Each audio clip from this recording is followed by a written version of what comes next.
It's your girl, the grown woman gamer, coming back at you with another fire commentary. Except today, we're going to do things a little different. I'm here with a very special guest, Sisterfate. Sisterfate, you want to say what's up? Hey, what's up, peeps? How are you? Awesome. So, what we're going to talk about today is NBA free agency. If you've been paying attention, you know that a lot has happened in the last 5 to 10 days. The Warriors were shaken up when Kevin Durant chose to go to the Nets with Kyrie Irving. We saw D'Angelo Russell leave the Nets and go to the Warriors. The Warriors signed Klay Thompson to one of the biggest contracts that took place. So he's on a max now, staying with the Warriors. You have Anthony Davis going to the Lakers. And the big news that dropped early this morning, Kawhi Leonard is going to the Clippers with Paul George. And people kind of knew that there was a possibility that Kawhi Leonard would go to the Clippers, but nobody expected that Paul George was going to leave OKC. So we're just going to talk a little bit about our thoughts on all of this and, you know, what we think the future of the NBA is going to be with all the changes that have taken place. So honestly, I don't know about you, but I kind of thought that Kawhi was going to go to the Lakers, and we were talking about that. And for a long time, you said you felt like Kawhi was going to go to the Clippers, and nobody was even saying that. Everybody thought Kawhi was either going to go to the Raptors or go to the Lakers. But why did you think he was going to go to the Clippers? Well, number one, you know, they were putting out those three teams, so it was either three of those for me. I mean, I didn't think of the Clippers at all until they named the Clippers. Yeah. But when they did name it, I was like, okay. You know, Lakers are trying to stack the team to the high heavens. I feel like Kawhi would not have gotten the shine that he needs to get just joining the LeBron train. So, and then I thought about Doc Rivers in particular, because I think that him being a strong black man who's been a crucial and talented and professional coach for so long and respected across the NBA, I felt that just the way that Kawhi and his uncle deal with negotiations and the pride that they seem to have, I thought that it would be a really good fit. Whatever Doc Rivers could have told them would have been a good fit for them, and especially too. Thirdly, it's LA, so yeah, it's kind of like the best of both worlds. You get a team that's kind of young, that has a lot to prove, and also Doc Rivers has a lot to prove. So you put all that together, and I think that the best fit was for Kawhi being on the Clippers. Even though I definitely wanted to see Kawhi go to the Lakers, and while people were talking about it and everyone was saying, oh, we're 96.4% sure that Kawhi is going to go to the Lakers, I'm happy to see Doc Rivers finally get another team like he had in Boston that can win a championship with him, because how far he was able to take that team he had last year with virtually no superstars on it, that was nothing short of amazing. And they even challenged the Golden State Warriors with Kevin Durant being healthy and Klay Thompson healthy. So now that he has Harrell, he's got Lou Williams, he's got Kawhi Leonard, he has Paul George, and then probably some people on the bench who can support them. I feel like they're the strong favorite to win the West. I don't see them winning. Tell me why. They're not there yet. The chemistry has to be there, and frankly, Paul George, his type of play, albeit great, it's kind of like he plays in a bubble. I have yet to really see him contribute to a team effort a winning team effort. I feel like um, OKC had a lot of bubble players. Had a Yeah. lot of, Westbrook is a great player, but he's not a team guy to the point where um, the people can rely on him and rely on the team to get to that next level. And I think that Paul George was the same way, and perhaps maybe he'll change, being in a place that close to home, being with good players like Kawhi, um, but it's gonna take a full leader on that team, and I don't know who that leader is at this juncture. It, The maybe Patrick Beverly. I don't know. Like somebody is, and I don't even see Lou Williams like actually going out there and leading the charge. And Kawhi is a very non-verbal, you know, idiot savant type player where, he kind of plays in his own lane too. I don't want to say a bubble, but his own lane. I don't know. I feel like they're going to need some synergy. They're going to need somebody to kind of pull them together. And maybe that'll be Doc Rivers. I don't know. I guess I disagree with you a little bit on this point. I think you're right. Paul George, Russell Westbrook, these are players that, frankly, they should be able to lead a team to a championship. Like, if you really go back and you look at some of the series, the Oklahoma City Thunder should have beat Damian Lillard and the Blazers. There's no reason why they shouldn't have beat them. But there's something. There's plenty of reason why. But let me just say this. I feel that the difference between Russell Westbrook, the player we've seen, and Russell Westbrook, the player that can lead a team to a championship, has nothing to do with his level of athleticism. It has a little bit to do with his basketball IQ, but it has more to do with a mental thing that some players have that other players don't. I feel like players like LeBron, like Jordan, like Magic, like Bird, like Kareem Abdul-Jabbar, there is something about them beyond their physical ability that helps them to transcend the rest of the pack. And Russell Westbrook has done some amazing things as far as stat padding is concerned, but I have not seen him on any team show that he has that ability to rise above everyone else. And Kawhi Leonard has done that. We saw that. He rises above. He did it in the series with Philadelphia. He did it in the series with the Bucks.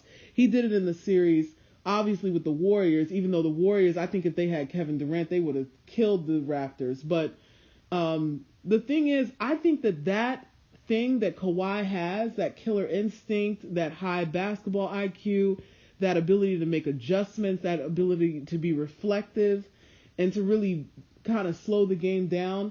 I think if Paul George can watch him doing that, then that might help him to turn the page and elevate a little bit. What do you think? Okay, that's fine. If he can stay healthy. I still feel like they need like 2 years together in order for them to really make a true go at a championship, at a ring. That might be true. For the title, they're not going to make it this year. The West is in kind of disarray to me. And I feel like maybe we should address the elephant in the room. Free agency has affected so many people, and even if you're not a free agent, which I'm not going to pretend to be the expert on that, but so many folks are affected through trades. Yeah. It's almost like, look at Russell Westbrook. I mean, well, isn't he still there? He's still in OKC, but I mean, all of what's happened during free agency has basically devastated any chance that he has of going on a serious playoff run this coming year. And whatever happened to like commitment? I'm not saying that you have to live and die with the same team for your entire 15, 20-year career, but I feel like this, Paul George literally committed last year, and then all of a sudden now he's like demanding a trade. It's just like, really? They done gave you the daggone key to the city or whatever. Shoot, tomorrow is supposed to be Paul George Day in Oklahoma. I mean, Literally. that's crazy. I mean, my thing is I understand people want to go where they want to go. They want to play. They want rings. They want to culminate their career. But there has to be something more to it than just that. And I know maybe it's money. Maybe it's prestige. Maybe I don't know. Maybe it's trying to get a career after your basketball career. Maybe there's a special club out there that if you have a ring, you can go and all of a sudden you can walk into a deal with ESPN. I mean, I don't know. All I know is it seems like these guys are so obsessed with chasing titles and less about contributing to their legacy, you know?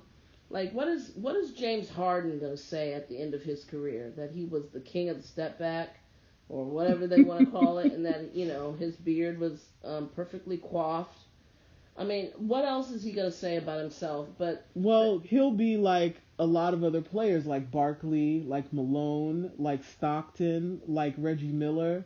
These are players that played basketball at a very high level, like Allen Iverson, who will definitely go down in history as some of the best basketball players to ever touch the rock, but at the end of the day, none of them have a ring. They're all going to go into the Hall of Fame. They all have a great deal of respect from their peers and from their contemporaries, but at the end of the day, there is a different level of respect for someone who gets a ring, and definitely a very high level of respect for someone who gets more than one ring. Yeah, and I agree. I just feel like, I mean, I had heard that the Warriors were going to retire KD's number. Which makes no sense since he literally only played there for like a couple of years. That was guilt. Or it was because, hey, he won us 2 championships and he was MVP, so we respect him that way. But how many retired jerseys is this man going to leave? It's almost like a serial baby daddy who leaves 15 children, as his legacy. How many of these shirts? But let me is ask in you his this closet? question: if you have a player that wins you 2 championships and they were the highest scoring player in both of those championships, and they were the playoff MVP in both of those championships, is that a player whose jersey you're going to lift into the rafters, whether they stay there or not? Evidently, it is for the Warriors. I think for any team, if you have a player that literally is the difference maker between you winning a championship and you not winning a championship, and they do it consistently 2 years in a row, I honestly think the reason why they're doing that now is because of guilt, because of how they managed his injury, which was obviously devastating. I mean, I remember before, not to get off topic. That cannot be the reason why they are lifting his. No. What do you think it is? I think that, number one. How come they haven't lifted LeBron's jersey in changed. Miami? You know what I mean? He won 2 championships in a row there. Well, because the NBA has changed in the last couple of years, I think. I think that down, all the way through, the entire core of the NBA has changed, from owners to players, all the way down to them, coaches, Adam Silver. Game. All these people have changed their whole, the way the game is played. I mean, look at how Stephen Curry changed the way the game is played. But then he really did change the way the game is played. You have to realize that, they're no longer interested in the Larry Birds and the Magic Johnsons and who consider themselves in a family. Especially Magic. I don't know much about what Bird. I mean, Magic is a perennial Laker. He is the perennial Laker, and he would have never wanted to wear any jersey but that one. Yeah, I mean, and that was a different time. Evidently, it was the time that I love. And I love seeing Michael Jordan in the Bulls uniform. I mean, him being a Wizard was just like, to me, a flash in the pan. But my point is there's something that has changed, whether it's the management of these, the agencies that are representing people. it's now about a me. And I'm not saying that that's a bad thing, but I also feel that it has affected the NBA to the point where folks are moving around like checker pieces. They're not even chess, with some strategy. It's like checkers, like where can I go to get my quick fix? And that's not going to be good overall for the NBA. How hard is it going to be now for them to sell jerseys? Or maybe it'll be an easy thing. I don't know. But my thing is how many George jerseys are you going to find, or how many Durant jerseys are you going to find with all different logos on them now? I mean, hopefully these guys aren't tattooing the names of their teams on them, or they're going to be filled up with tattoos, and they're going to look like last week's news. I mean, I guess I do disagree with you. I think this is very good for the NBA, and I think there are some really clear indications as to why things are the way that they are now. Number one, if we go back to the decision, I'm talking about when LeBron said, I'm taking my talents to South Beach. That was one of the first times in the history of the NBA where you had a player essentially demand out and go where he wanted to go against the grain, whatever come what may. He said, I'm leaving and I'm going to a team where I know I can build my legacy, where I can win. And never before in the history of the NBA had that happen so prominently. Me. But let's take a step back. If you look at it, because now so many years later, this man is going on his 17th, 18th year in the NBA. That was the best decision that he could have made at the time. Yeah. Had he stayed with Cleveland that whole time, two things probably would have happened. Number one, he probably would have had some type of devastating injury trying to lead a team that did not have a supporting cast. Exactly. And number two, he probably would have burnt out a lot faster than if he was playing with a team where he has Chris Bosh, Udonis Haslem, Dwayne Wade, eventually Ray Allen, and a team that was led by Pat Riley, a general manager who knows basketball as well as anybody and could really manage everything about that team to keep them going in the right direction, and it did work out. So then the second thing that happens is you have KD walk away from a team that once had James Harden and Russell Westbrook all on the same team. James Harden says, I want out.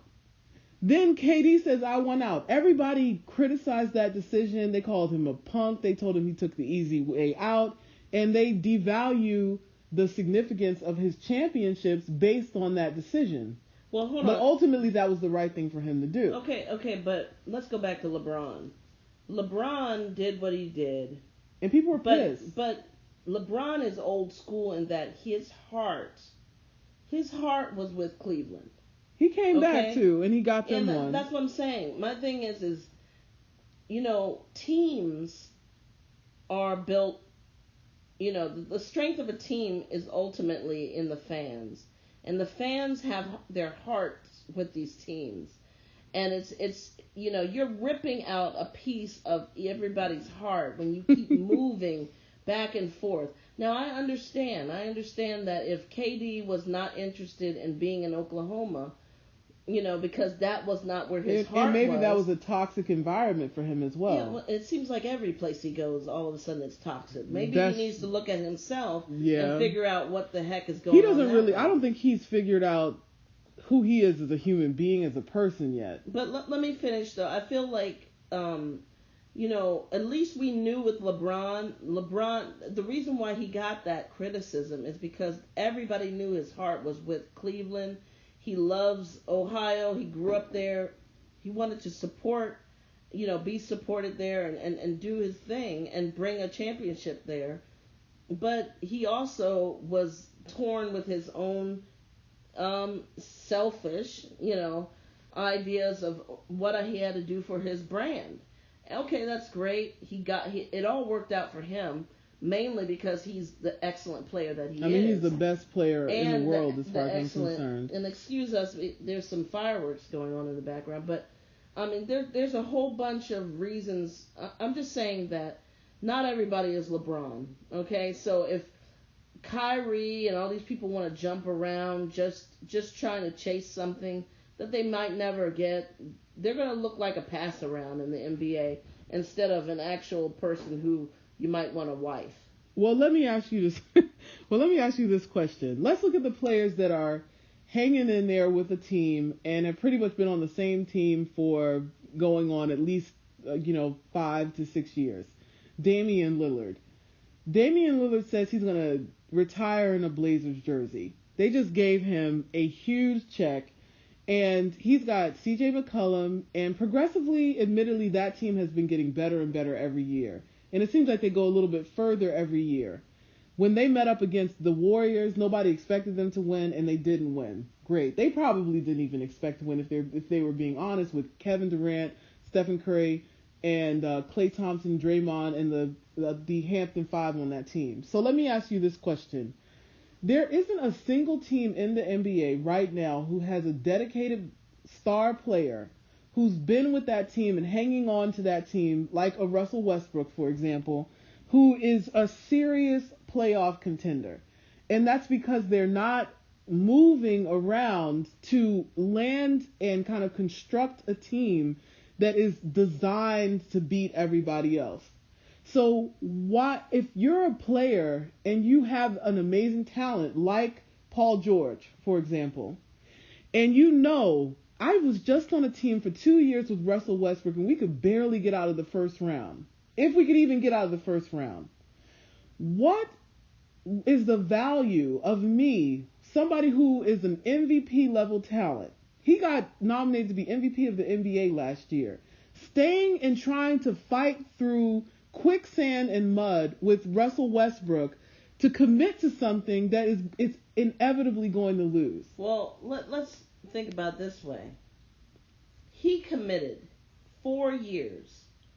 There was something going through his mind when he signed last year. And, maybe it was his bank account, strictly his bank account.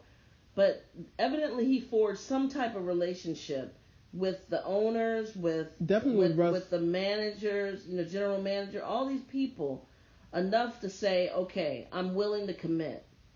Regardless of if, we get to where we're going to go, I'm willing to commit because I feel like this organization fits me.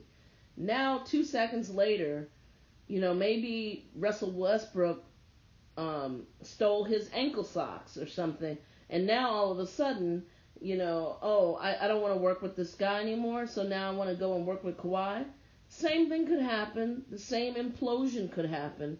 And, at the end of the day, it's almost like these players are trying to beat management to the punch. They're trying to beat the system. Like to me, it's like, look, Lillard can say that he wants to stay with and die in a Blazers uniform, but didn't DeRozan say the same thing when he wanted to die in a Toronto Raptors uniform? And look what happened. They traded him overnight, and they smiled in his face in the morning and traded him at night. Yeah. So it's like maybe these guys are like, hey, there's no loyalty this way, so I don't need to be loyal to anybody either.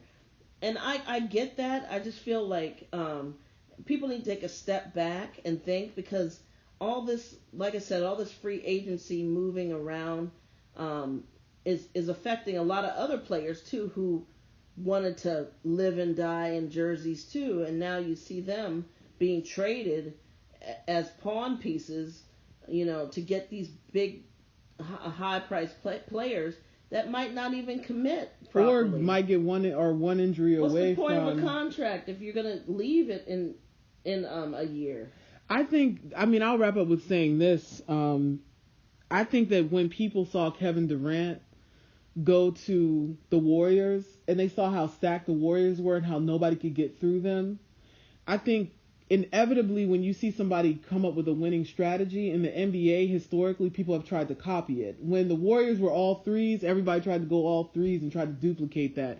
The Warriors decided to put 3 all-star level players on the same team. Now that's the winning strategy, which is the reason why the Lakers basically killed their free agency period waiting for Kawhi to come play with them, to hoping that they were going to be the player that had 3 players that are basically invincible. So I think that when they saw KD do that, when they saw LeBron say, I want out, they saw Jimmy Butler say, I want out, they see these players saying that, even going against their contract. AD, if he had stayed in New Orleans, he lost $85 million by leaving New Orleans. So people are willing to even leave that level of money on the table to go to a team that they feel is going to be stacked enough to win a championship. And I guess people are like, this is the only way that we can get a championship. Anthony Davis left for his mental health. It had nothing to do with the money. And I think that's the thing too. Yeah, that's a big thing now. These teams and this managers and stuff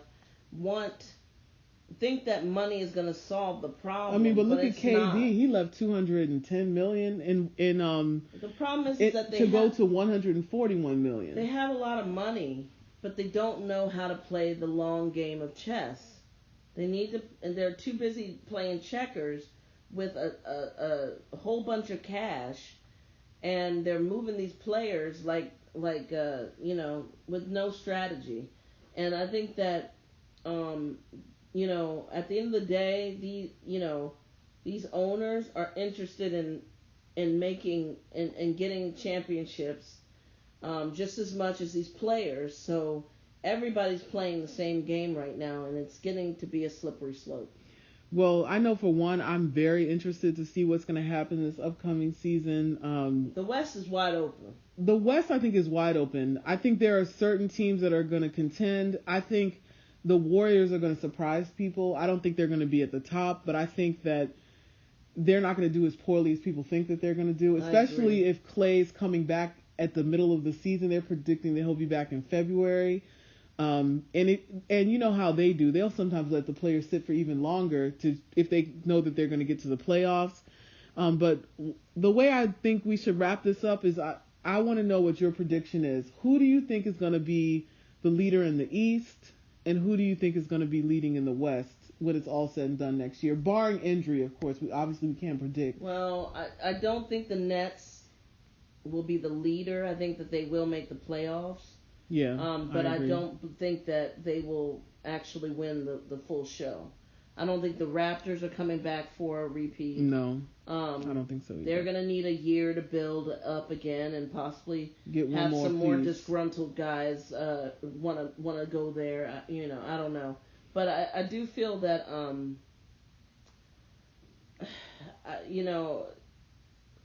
I can't even think. I mean, hopefully Oladipo can come back. What about Philly and Boston? Philly and Boston are pretty stacked. If you think about those are the two on paper. Philly's been dismantled. But Philly still has Ben Simmons and Joel Embiid. Yeah. But yeah, Redick is gone. Boston is completely dismantled. But Boston has Kemba. They have, I think there's one other player that went there. Is Horford still there? Horford left. Okay. What about Marcus Smart? I think Marcus Smart is still there, but he definitely is struggling with some abdomen issues and maybe some other injuries. Rozier's gone. Rozier said he wants to be gone. I don't know if anyone has signed him yet, but the Lakers should. The Lakers should sign him. If you're listening, Lakers, sign Rozier as your point guard. Forget about Rondo. I'm sure the Lakers are listening too. You never know. But I mean, I'm not sure about the East, but I definitely think that the top tier teams for the West will definitely be the Lakers. Yes, only just as long as they're not LeBron no injuries. And AD are going to be a powerhouse team. Hopefully they can stay healthy. And I would say the top 3 teams will be Lakers. And I think Clippers are going to show their hand. Yes. And I think it's over for Houston. So I'm going to say that Warriors is going to at least be in the running. For the West. For the West, for me, I'm definitely going to go Clippers if they stay healthy. Then I'm going to go Lakers. And then my third choice is actually Utah. I think Utah quietly has like one of the strongest, most consistent teams out there that nobody talks about. And Denver is going to definitely be in the playoff runnings because even though they haven't done a lot of moving around, they have some really good pieces. And sometimes a great team can beat like two people. On the East, don't forget Milwaukee. In the East, they got playoff experience now. Now here's the deal for Milwaukee. I think Giannis is an amazing player, but when I see him play, I just don't believe that he's the player that will win a championship for you yet. But the difference between him and LeBron to me is a level of leadership and basketball IQ. If he can improve on those things in his shot, then maybe. But I just don't see it. He just seems so young. To me, I still see a kid in like a man's body trying to do a man's job. And he learned a lot. But he did learn a lot this year. And he wants it. So anybody that wants it bad enough, he will probably prove me wrong. If they can keep most of those people in place, I believe Middleton is still there. Middleton's still there. I think the other guy that they have, Bledsoe, is still there. I think they're going to be fine. I think that they'll still be a playoff contender. Yeah, I'm definitely thinking that they're going to go number one. I Sometimes think that losing too can be the best lesson you need in order to win. Like that feeling of losing and being so close, you learn things, and when you approach the same situations again, you're able to handle it a little differently. So Milwaukee, Philly, we both agree on, and then in the West, we can agree that the Lakers and the Clippers are probably the two front runners. Yeah. But anyway, this has been so fun. Sisterfate, thank you so much for joining me. Thank you for having me on your channel. And all my people listening or watching this video, we just want to say thank you for taking time out. We'll probably be back again to talk about other really cool topics. And don't forget to like this video, subscribe to the channel, and follow Sisterfate at Sisterfate76 on Twitter. And don't forget to follow me, Grown Woman Gamer, on Twitter too. Peace. So long, guys.